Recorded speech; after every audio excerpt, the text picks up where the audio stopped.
मैंने chat GPT से पूछा, अगर किसी भी औरत की थायराइड और एड्रिनल ग्लैंड्स दोनों एक साथ खराब करनी हो, ऐसे कि हमेशा थकान हो, वेट बढ़ता रहे, मूड खराब रहे, सब कुछ हो जाए, तो क्या करना चाहिए? उसके जवाब में 5 पॉइंट्स थे, जिनसे एक चीज बिल्कुल क्लियर हो गई। इंडिया की काफी फीमेल्स की थायराइड प्रॉब्लम्स इन्हीं 5 वजह में से है। और इन 5 में से पॉइंट नंबर 2 और 3 ये सब वही हैं जो ऑलरेडी उनकी डेली लाइफ में हो रहा है, और उन्हें खुद भी नहीं पता। चैट जीपीटी ने बोला, पॉइंट नंबर 1, कॉर्टिसोल और थायराइड डायरेक्टली कनेक्टेड है। जब आप क्रॉनिक स्ट्रेस में रहती हो, कॉर्टिसोल कंटिन्यूसली हाई रहता है, और हाई कॉर्टिसोल T4 को T3 में कन्वर्ट होने से रोकता है। T3 बॉडी का एक्टिव थायराइड हार्मोन है जो एक्चुअली काम करता है। T4 टेस्ट नॉर्मल आ सकता है, लेकिन T3 लो होता है। सिम्टम्स रियल है, डॉक्टर कहता है सब नॉर्मल है, साथ में एड्रिनल ग्लैंड्स रोज इतना कॉर्टिसोल पंप करती हैं कि सालों में वो खुद थक जाती हैं। टेस्ट तब तक भी नॉर्मल दिखता है, लेकिन बॉडी अंदर से एग्जॉस्ट हो रही होती है। पॉइंट नंबर 2, थायराइड हार्मोन्स और एड्रिनल हार्मोन्स दोनों सर्कैडियन रिदम को फॉलो करते हैं। TSH यानी थायराइड स्टिमुलेटिंग हार्मोन रात को अपनी पीक पे होता है। अगर नींद नहीं आई तो ये पीक मिस हो जाता है और थायराइड को सही सिग्नल ही नहीं मिलता। कॉर्टिसोल जो सुबह नेचुरली पीक पे होना चाहिए, वो रात को भी हाई रहता है जब नींद डिस्टर्ब हो।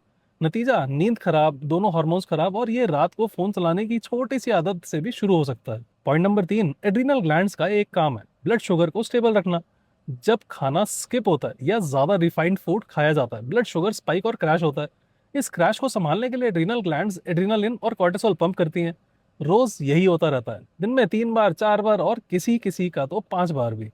एड्रिनल ग्लैंड्स ओवरवर्क हो जाती हैं और कॉर्टिसोल थायराइड पे भी नेगेटिव इंपैक्ट डालता है। दोनों एक ही ट्रिगर से खराब हो रहे हैं, एक के साथ दोनों जाते हैं। Point number 4, iodine thyroid hormone बनाने के लिए जरूरी है।